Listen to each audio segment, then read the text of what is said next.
destination.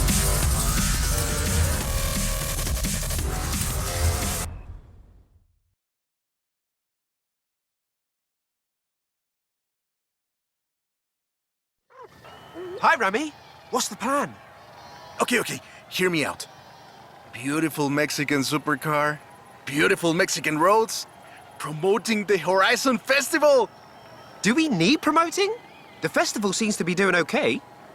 All right. I'll find someone else. That's not what I said. Of course I'll help you. I knew I could rely on you. Let's go!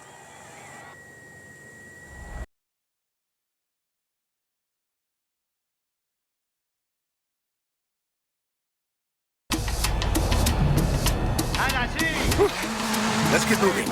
Get some speed, then turn into the countryside. Really see what this car can do.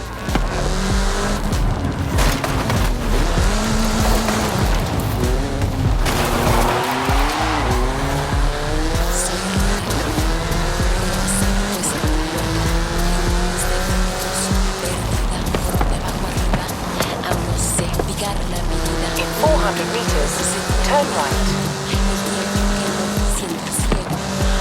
You want to tell me about the car, don't you? I thought you'd never ask!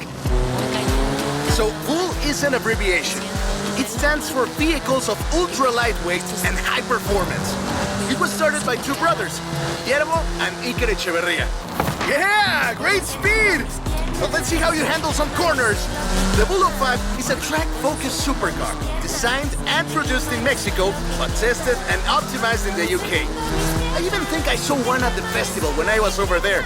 We're driving the pre-production version of the VUL 05 RR, the even more track-focused version.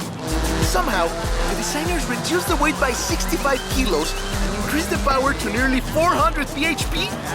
Then they lowered the engine by 50 millimeters to drop the center of gravity and improve cornering. Impressive! They're pretty serious about the ultra-light part. The 05RR even has an option for titanium bolts, saving another 4.5 kilos. What's the RR stand for? Road and racing. The car was designed for an enhanced track experience, but remains road leading. In 400 meters, you will arrive at your destination.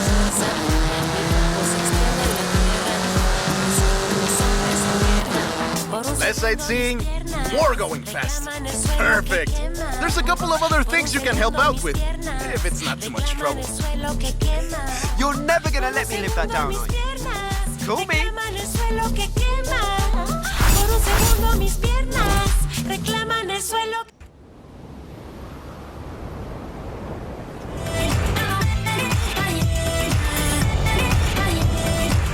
I just got my hands on a piece of Mexican racing history.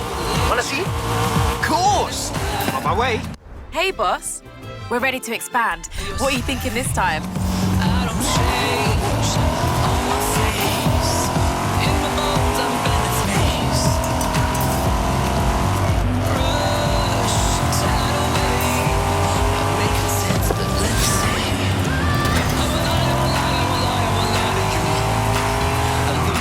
In 400 meters, turn right.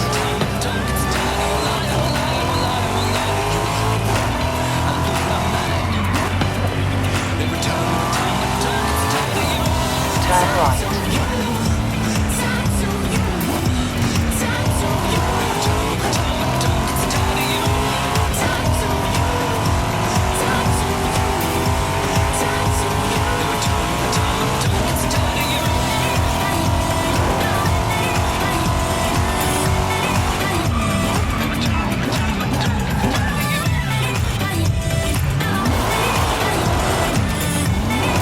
Turn around when it is safe to do so.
Tyler went to Great Britain?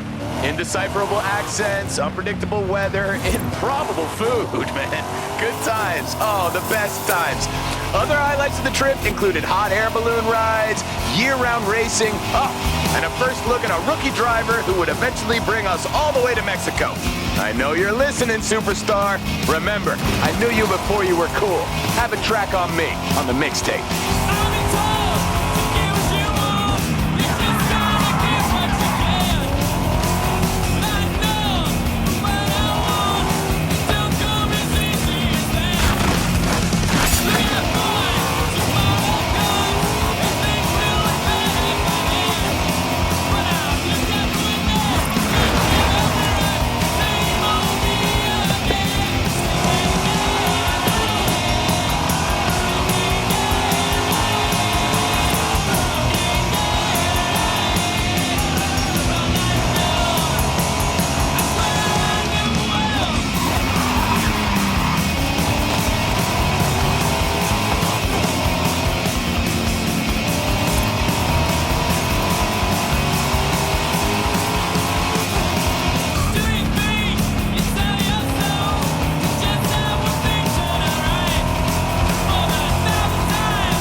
Turn right.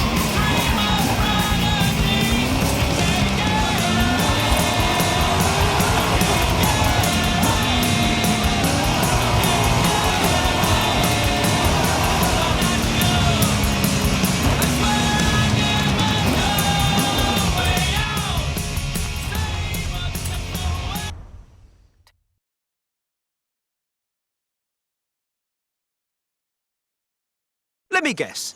Today's episode of Mexican Automotive History with Ramiro is about the Baja 1000. You are very perceptive, my friend. This dune buggy was the first car to race here. Let's take it for a spin.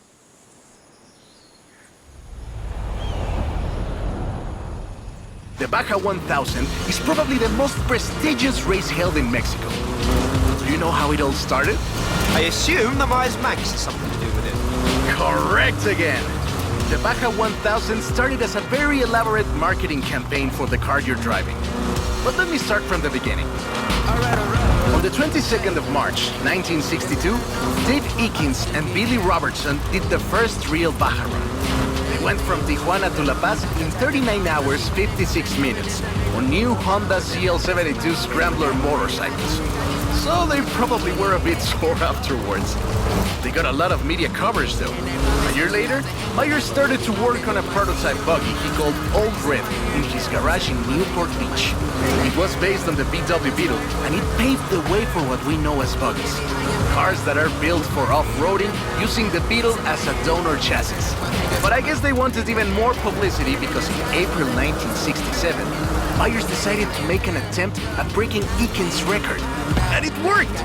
Myers did it in 34 hours and 45 minutes, beating Eakins for more than 5 hours. The rivalry was known as Buggy Beats Bike in Baja. Sounds like something you did back in the UK, doesn't it?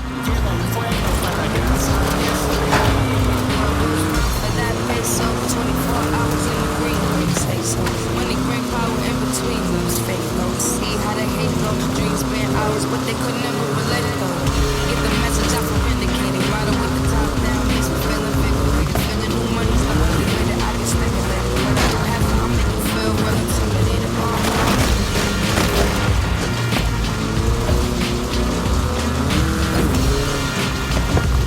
Alright. Check. There's not enough room for us to get down.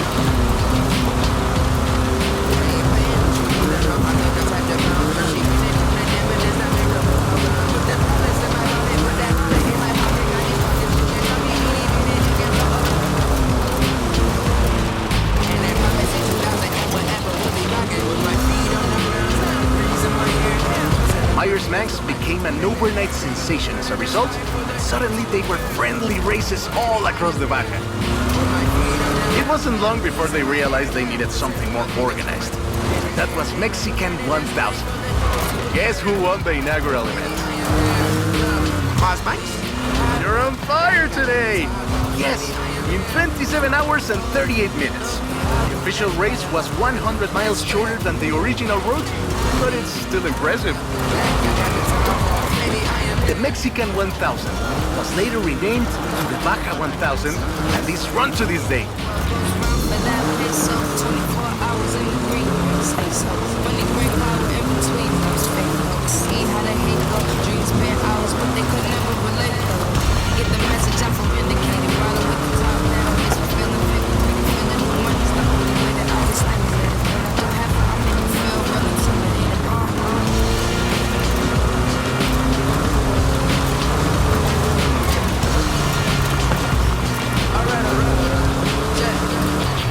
In 200 meters, turn left. Turn left.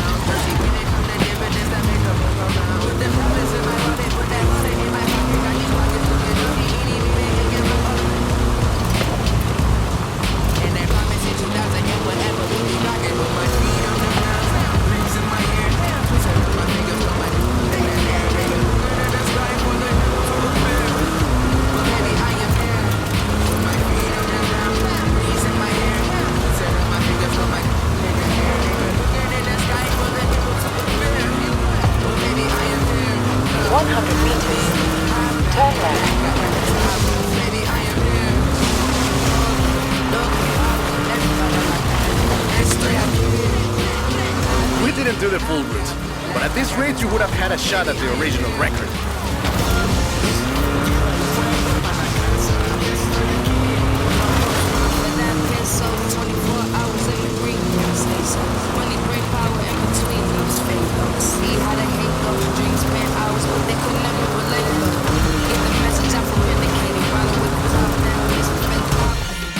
I love that story. My abuela used to tell it to me at least once a year.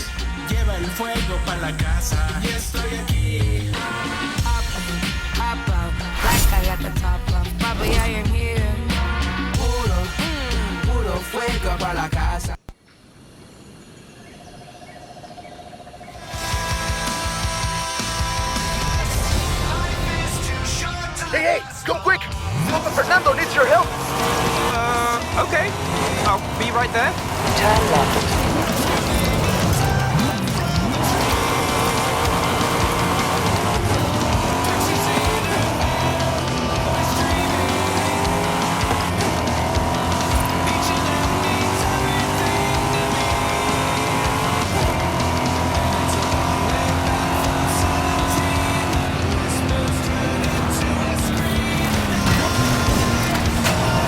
Turn around when it is safe to do so.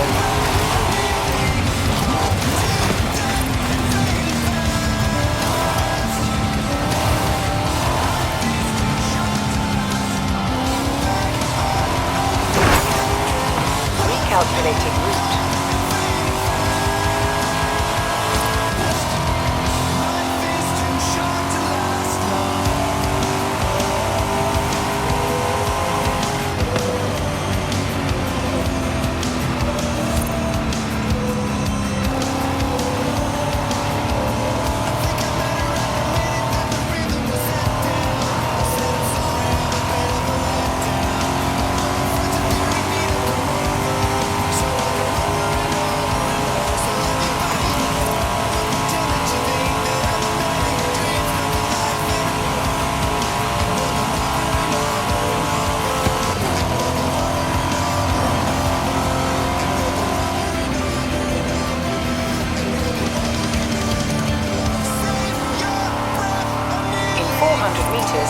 Turn right.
sharp left.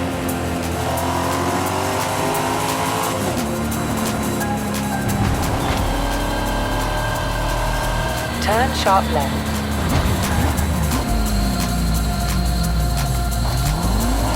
In 200 meters, turn left.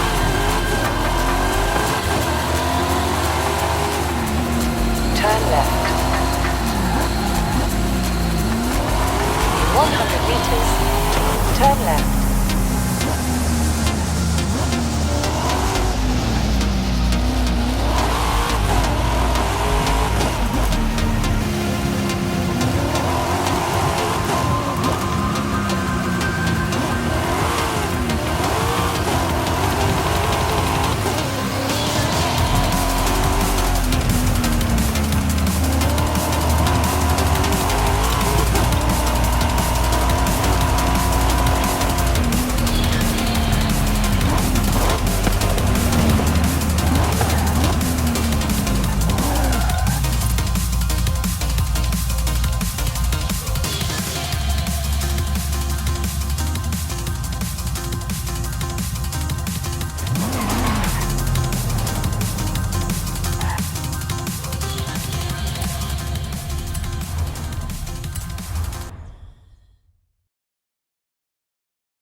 Oh, right. I get it now.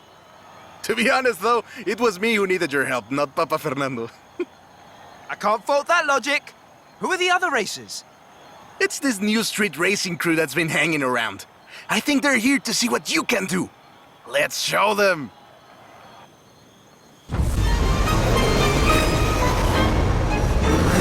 Toy, he's eager. But this isn't really a street race. There's no checkpoints, just the finish line. So keep to the route and get there first. Nice overtake.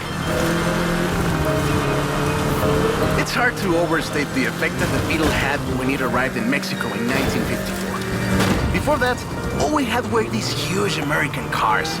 So this new European-style car with its shape and light chassis and those adorable headlights and an engine that anyone with a tractor could fix was, well, a complete game changer. They were so exciting that they were displayed at the Ciudad Universitaria in Mexico City, and there were lines to come and see this new car. Production of the Beetle started in Mexico soon after 7 of them finished the Carrera Panamericana. Before that, people were a bit worried about reliability, you see. We Mexicans love a good-looking car, but a car that can do work is better.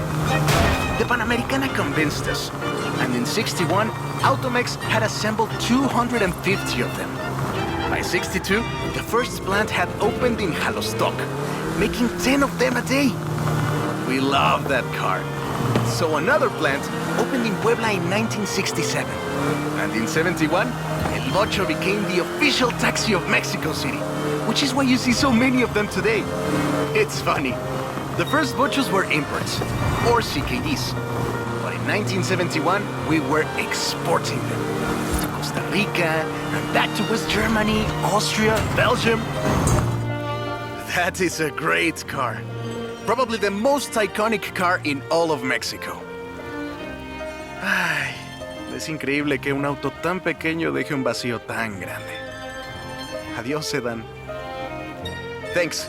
I'll call you when I've got that next one ready.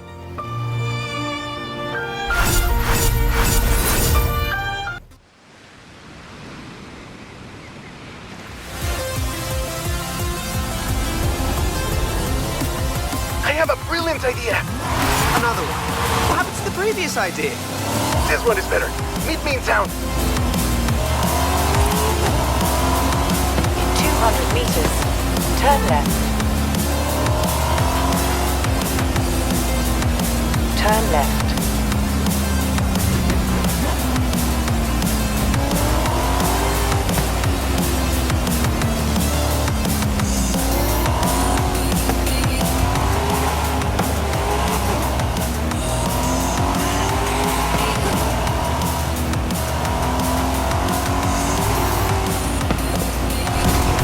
Meters. Turn left.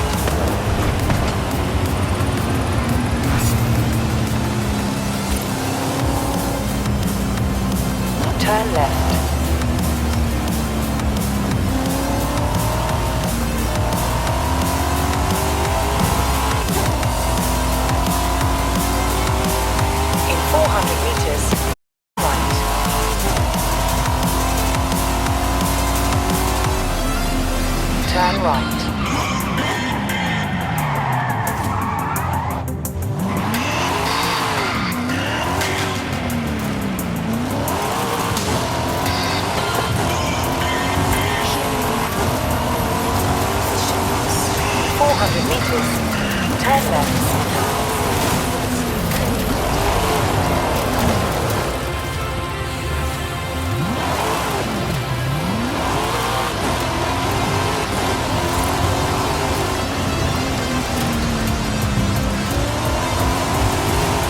Turn left.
Turn left.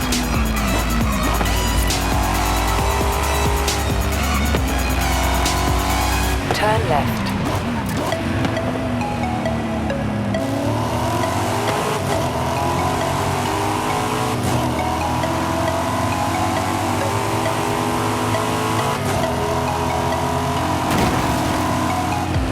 In 400 meters, you will arrive at your destination.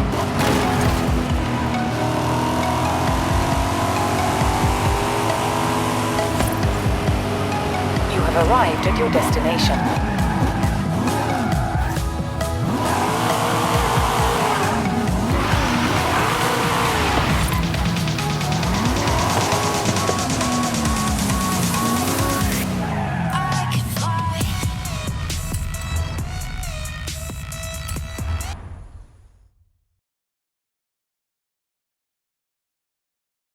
I have two cars here. A first-generation Volkswagen and a seventh-generation Volkswagen Golf, made in Mexico for almost half a century. Sadly, they stopped building them in 2021. But we can still race them. What do you say? To make it fair, I will give you a chance to make an informed choice. Let's go for a test drive. And I've got lots to tell you about Volkswagen Mexico.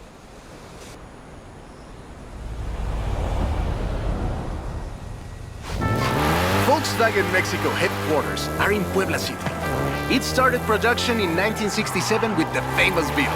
As we call it, the Vocho.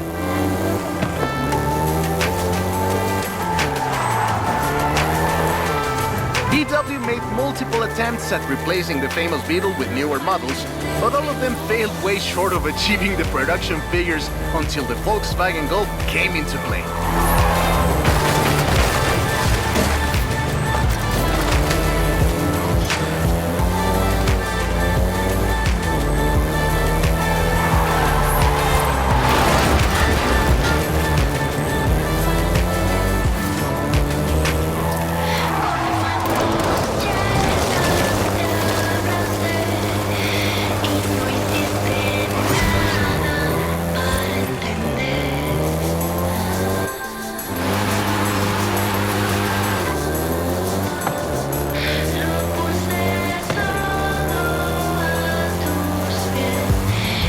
First generation was released in Mexico as the Volkswagen Caribe and had quite a few variations, including the Golf GTI you're driving right now.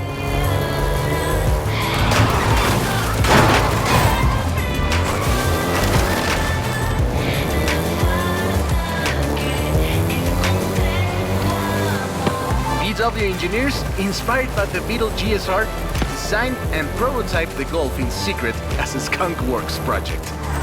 Little did they know that the Golf GTI would become the hot hatch.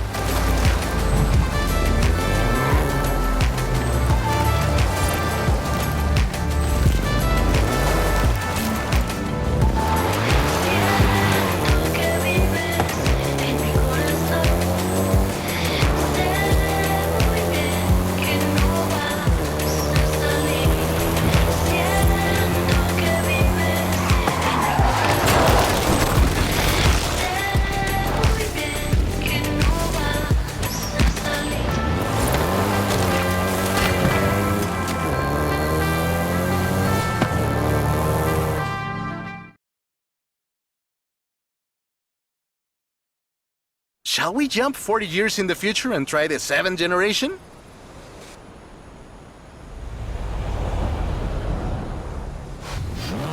The 7th generation of the Golf first appeared in 2012. This version is the Volkswagen Golf R, R meaning race.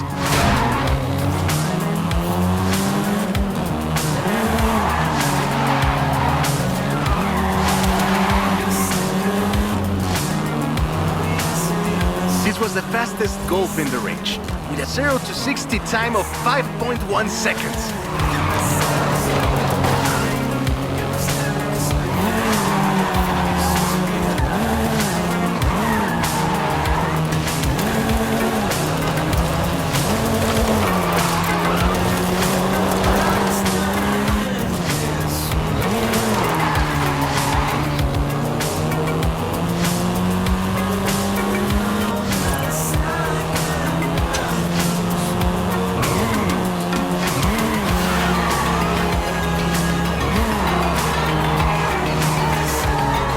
Volkswagen Mexico produced all 7 generations of the Golf, totaling more than 2 million units over 44 years. In fact, a lot of Golfs you find in the US were built here.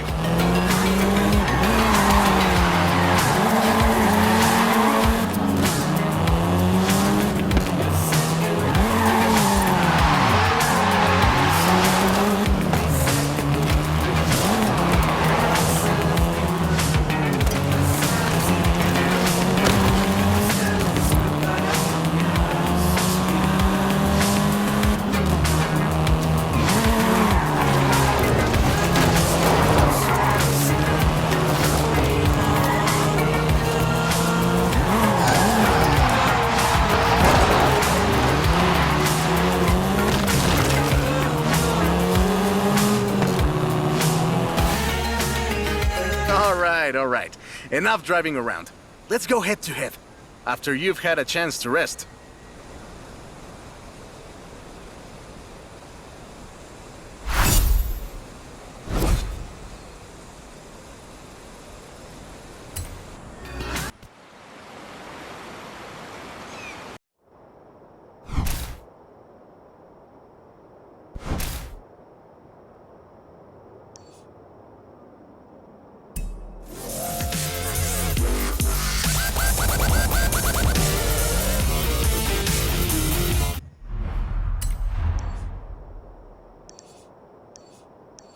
I'm a fair man. I'll let you choose. Which Golf do you want to drive for our little race? I'll take the Golf GTI.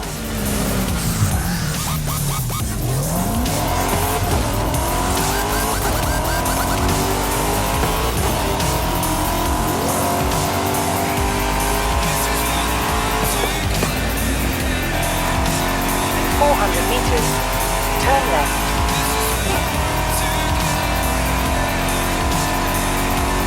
Turn left.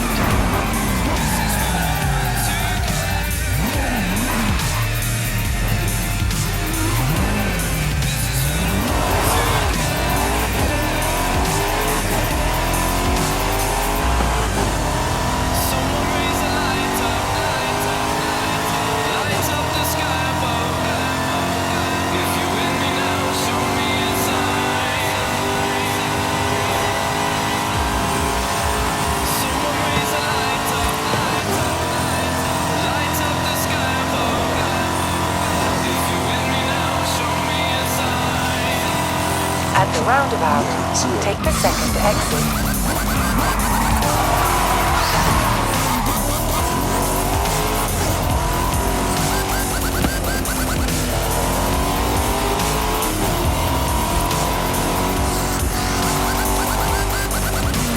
You have arrived at your destination.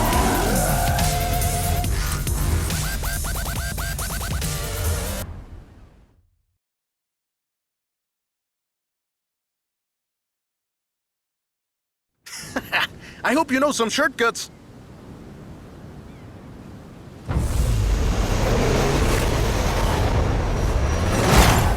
See you at the finish line. Don't make me wait for too long.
What you're doing, but you still can't win.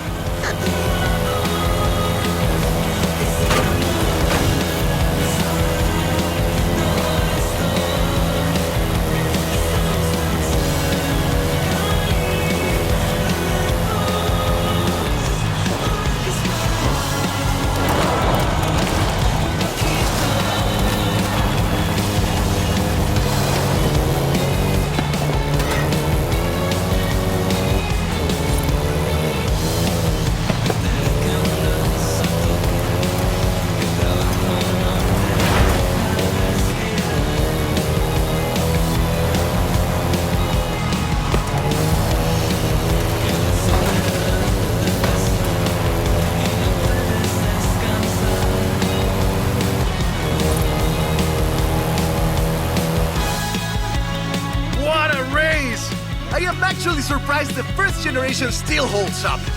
I'm sure you didn't cheat. I've got 1,400 horses and I need you to help with them. I think I know what this is. I'll be right over.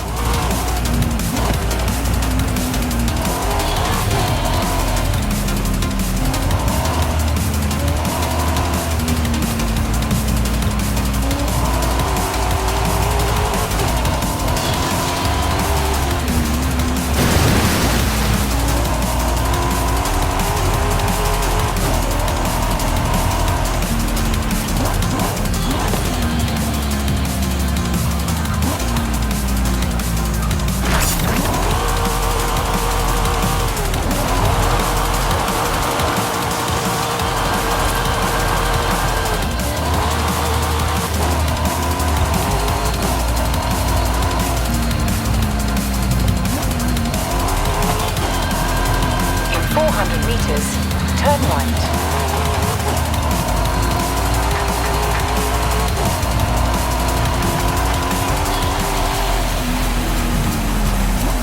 Turn right.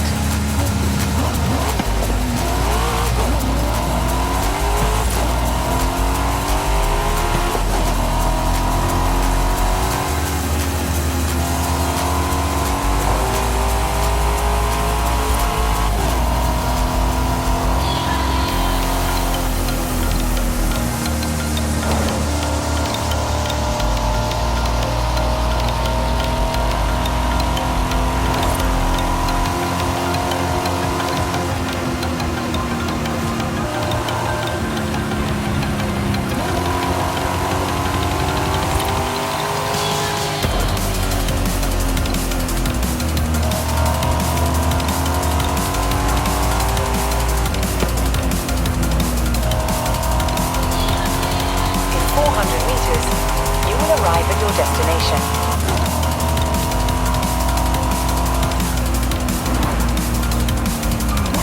You have arrived at your destination.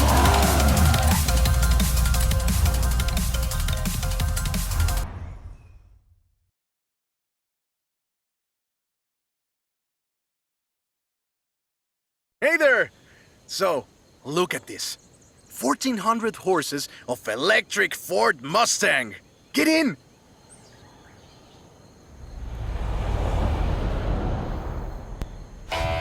Let's take this down to the beach. Stick it in AWD if you like. There's some nice curves up ahead.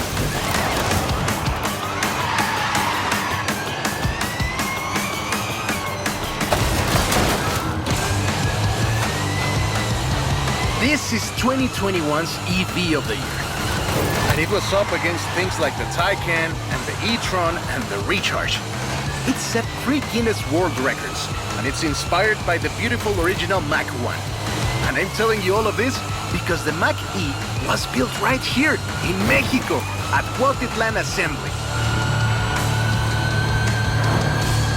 Hey, I have to give this back! Be careful with it. Cuautitlán Assembly has been building cars since the 60s. And more than 2.2 million cars later, we're sitting in an actual space machine made here in Mexico. Quite a journey from Cougars and Thunderbirds and F-150s to this. Calm down. I know you like to go fast. But I had a big breakfast. This isn't just a prototype. Cuautitlán Assembly does a range of options for the Mach E. A 68 kilowatt-hour standard and an 88 kilowatt-hour extended range version. It will give you over 300 miles of range on a single charge. Hey! This isn't your Mach E! Be careful with it! I have to give it back! The Performance GT version is the really wild one. 0 to 60 in 3.6 seconds. This one is quite a bit faster. Honestly, when I first tried it, I had to go and sit in a quiet room for a bit. And I've flown airplanes in a storm. It's wild tech. You can switch from all-wheel drive to rear-wheel drive at the touch of a button. And when you get into tuning, you can basically tweak every one of the 7 engines individually. It can make 1,400 horsepower and a ton of downforce at 160 miles per hour thanks to the Aero Tube. So what you're saying is, it's not bad for something that weighs more than that F-150 of yours. Yes.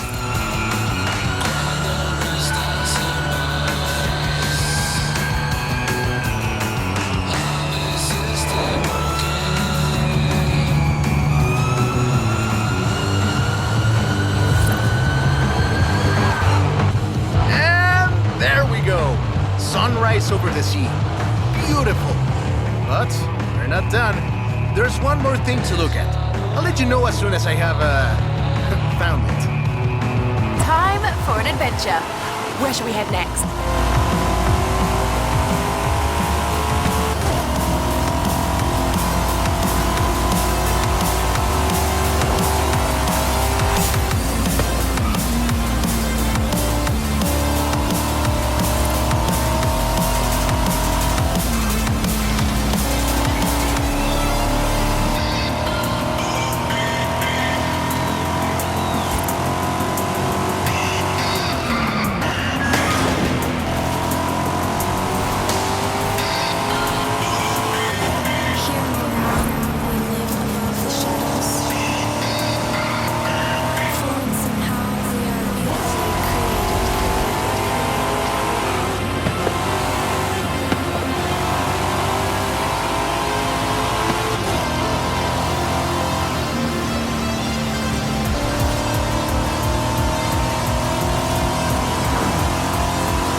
400 meters, turn right.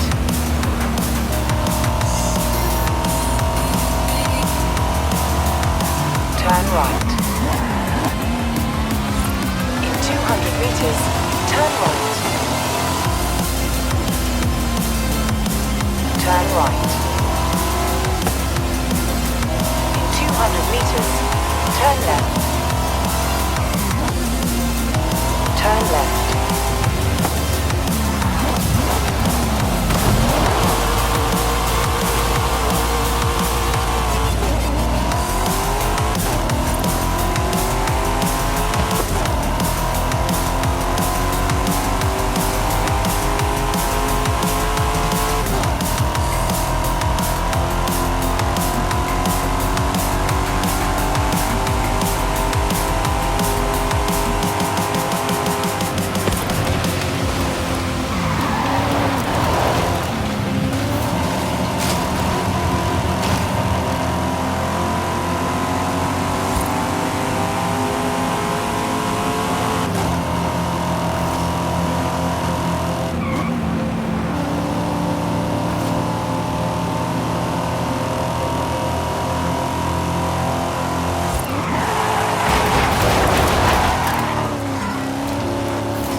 At the roundabout, take the second exit.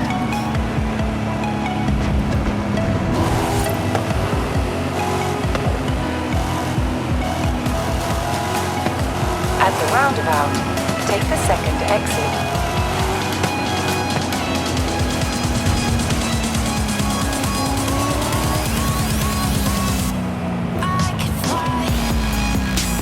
You have arrived at your destination.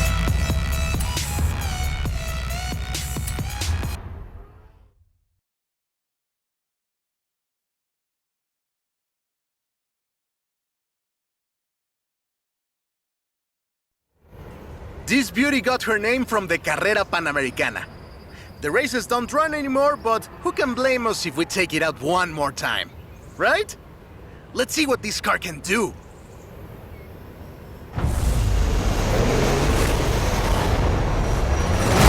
There's Jamin! Guess he wanted one last race. Let's do this!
Race had 132 competitors, and everyone turned up.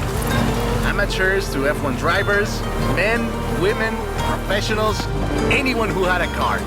Do you know anyone who participated? Aleja thinks Papa Fernando did, but she thinks Papa Fernando did everything. I know we used to go to the races with my grandfather. Ah, qué buenos recuerdos. 2,178 miles of the Pan American Highway run through Mexico. The race itself had 9 stages and lasted 5 days. There was no speed limit before 2012, and you'd see cars doing 180 miles per hour. Not that I'd know anything about that. But the sheer distance wasn't the only challenge. Constant changes in the elevation from sea level to 3 kilometers up. The most challenging road race in the world. The winner of the very first Carrera Panamericana was Herschel McGriff, who who drove an Oldsmobile 88 at an average speed of 88 miles per hour. The Porsche Carrera got its name thanks to Hans Hermann, who won the small sports cars category in 1954. He drove the Porsche 550 Spider and came third overall. Sick before the race, and his tires came off at the start. He really pulled through against the odds. Porsche had 6 cars competing in 1954, and all of them made it through the end.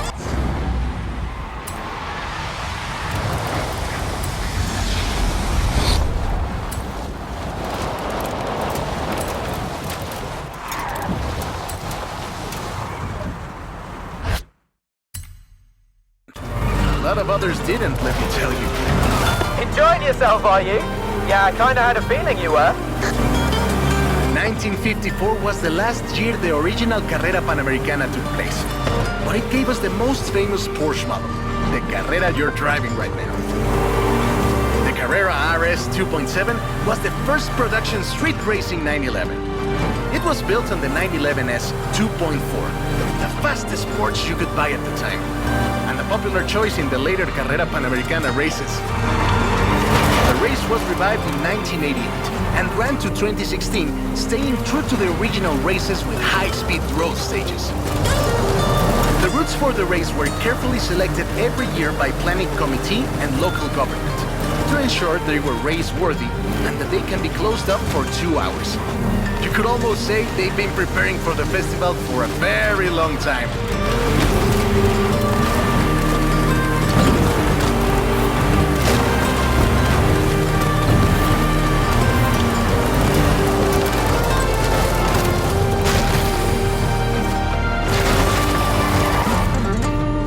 This is Jamin's exit. It's been fun, my friend. Take care. Looking forward to seeing what you can do out there. Have fun now, yeah? Great race. Almost like we did a little Panamericana with a friend. Anyways, hope you had fun with this little stroll through cars hechos en Mexico. It was great! And let me know if you find any other cars like that.